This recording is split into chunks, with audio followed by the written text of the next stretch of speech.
স্বাগতম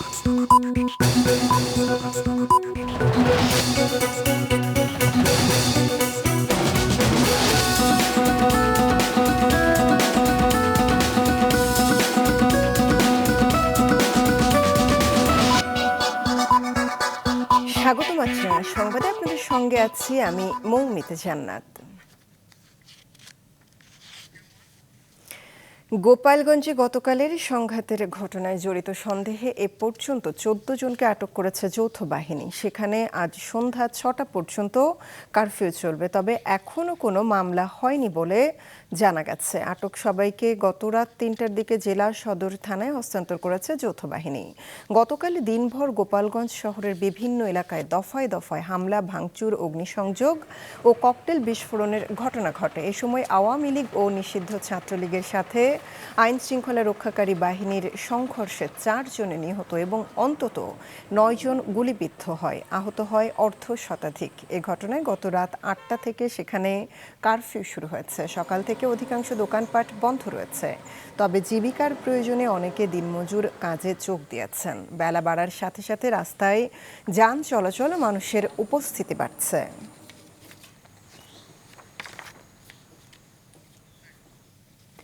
গোপালগঞ্জ থেকে সেখানকার পরিস্থিতি কিছুক্ষণ আগে জানিয়েছেন আমাদের সহকর্মী। কেন্দ্র করে কারফিউ জারি হয়। কারফিউর মধ্যেও সকাল থেকে লোক সমাগম শহরে দেখা যাচ্ছে। তারা তাদের দৈনন্দিন নিত্য প্রয়োজনীয় যারা দিন মজুর দিনাতিপাত করে খান তারা আসলে বাইরে বের হয়েছেন। গতকাল যৌথ বাহিনী অভিযান চালিয়ে ১৪ জনকে আটক করেছে। তারা সদর থানায় রয়েছে। এখন পর্যন্ত এই সংঘর্ষের ঘটনায় এবং নিহতের ঘটনায় কোনো মামলা হয়নি। গোপালগঞ্জে জাতীয় নাগরিক পার্টির এনসিপির নেতাদের গাড়িবহরে হামলার প্রতিবাদে সারা দেশে আজ বিক্ষোভ কর্মসূচির ঘোষণা দিয়েছে দলটি। রাজধানীর মিরপুর, শাহবাগ, ঢাকা বিশ্ববিদ্যালয়, উত্তরা সহ বিভিন্ন গুরুত্বপূর্ণ পয়েন্টে ব্লকেট কর্মসূচিও দিয়েছে তারা। এদিকে জুলাই পদযাত্রা কর্মসূচির অংশ হিসেবে আজ এনসিপির পদযাত্রা ও পথসভা হবে ফরিদপুর, রাজবাড়ী ও মানিকগঞ্জে। শুরুতেই ফরিদপুর যাবেন এনসিপির শীর্ষ নেতারা। এ উপলক্ষে সকাল থেকে বিভিন্ন স্থান থেকে জনতা ব্যাংকের মোড়ে সমাবেশস্থলে জড়ো হচ্ছেন দলের স্থানীয় নেতাকর্মীরা। অপ্রীতিকর পরিস্থিতি এড়াতে শহরের গুরুত্বপূর্ণ পয়েন্টে মোতায়েন রয়েছে বিপুল সংখ্যক আইন শৃঙ্খলা রক্ষাকারী বাহিনীর সদস্য।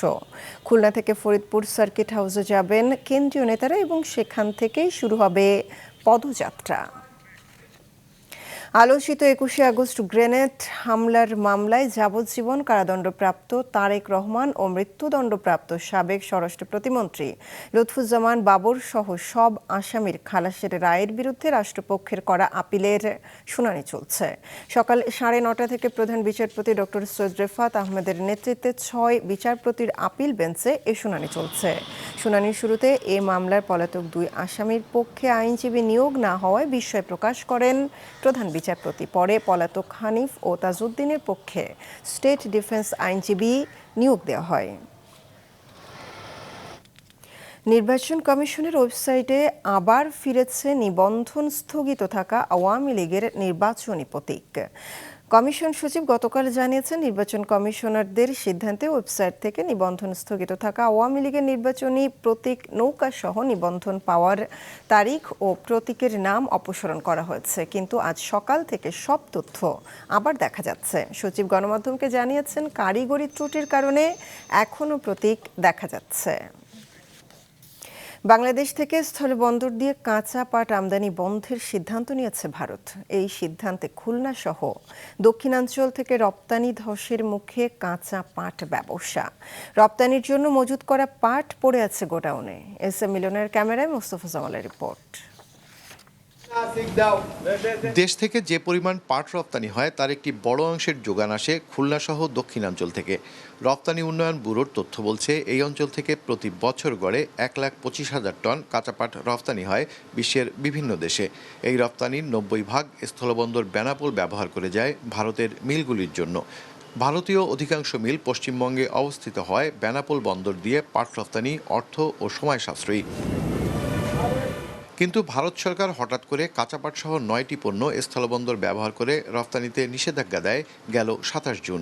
এমন সিদ্ধান্তে স্থবিরতা দেখা দিয়েছে কাঁচা পাট রপ্তানিতে। আমার 1360 টন কন্ট্রাক্ট ছিল, হঠাৎ করে বন্ধ হওয়ার পরপরই 1 সপ্তাহ 10 দিনের ভিতর 400-500 টাকা প্রতি মনে পাটের দাম কমে গেছে।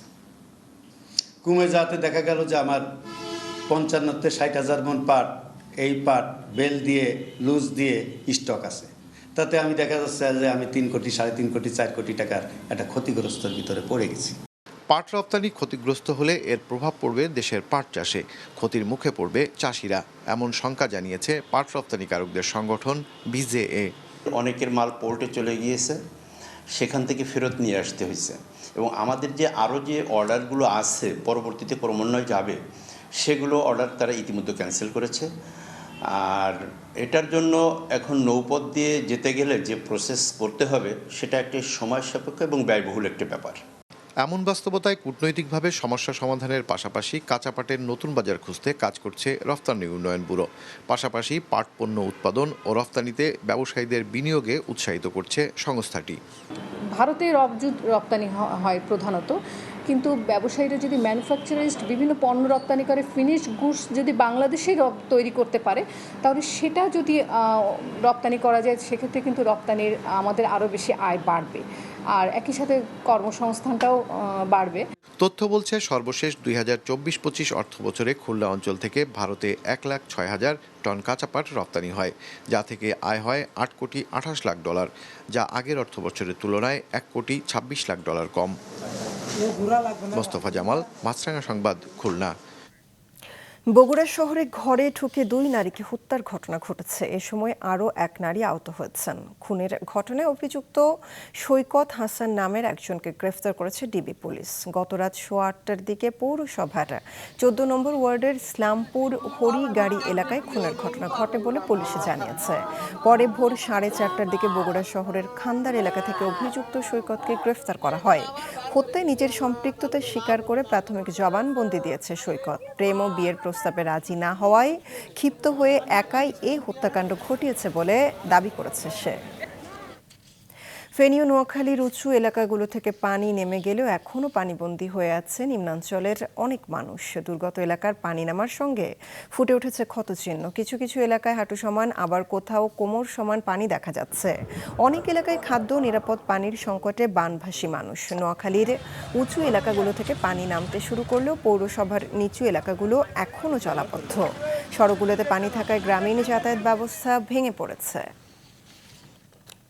আন্তর্জাতিক, সিরিয়ার দক্ষিণাঞ্চলীয় সংখ্যালঘু দ্রুজ জনগণের বিরুদ্ধে সরকারি বাহিনীর সামরিক অভিযানের অজুহাতে রাজধানী দামেস্কে সামরিক সদর দপ্তর, প্রতিরক্ষা মন্ত্রণালয় এবং প্রেসিডেন্ট প্রাসাদের কাছাকাছি স্থানে বিমান হামলা চালিয়েছে ইসরায়েল। এতে অন্তত 1 জনের নিহত, 18 জন আহত হয়েছেন বলে জানিয়েছে সিরিয়ার স্বাস্থ্য মন্ত্রণালয়। এদিকে গেল 24 ঘন্টায় ইসরায়েলি হামলায় গাজা জুড়ে নিহত হয়েছেন 93 প্যালেস্টাইনি, আহত হয়েছেন আরও অনেকেই। নিহতদের মধ্যে বিতর্কিত জিএইচএফ এর ত্রাণ বিতরণ কেন্দ্রের কাছে কমপক্ষে 25 জন নিহত হয়েছেন। অধিকাংশই আমেরিকান সেনাবাহিনীর ছোড়া কাঁদানে গ্যাস থেকে সৃষ্ট ভিড়ের ফলে পদদলিত হয়ে মারা যান।